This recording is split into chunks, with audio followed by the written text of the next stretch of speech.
Tiga pelatih bercerita tentang Ramadan. Apa tazkirah atau sharing yang paling terkesan?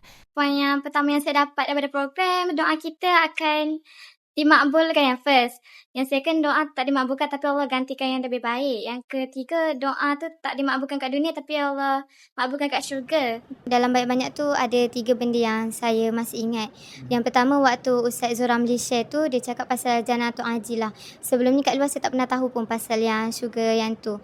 Dan kat sini saya baru tahu, rupanya dekat dunia ni pun kita dah dapat syurga yang segera tu. Bila kita buat amalan yang baik tu, Allah terus bayar, bagi direct je terus.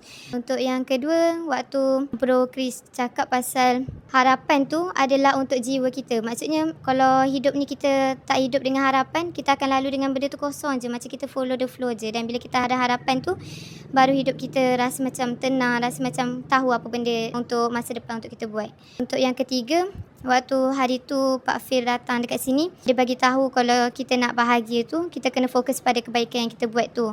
Sebelum ni saya sedar saya tak dapat kebahagiaan tu sebab saya selalu fikir benda-benda yang buruk, diri saya yang negatif tu. Dan sekarang baru saya rasa bahagia tu bila saya fikir apa kebaikan yang saya dah buat dekat orang.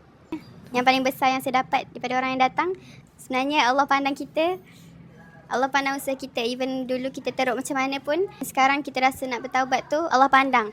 Walaupun teruk macam mana pun kisah kita yang dulu, yang penting usaha tu.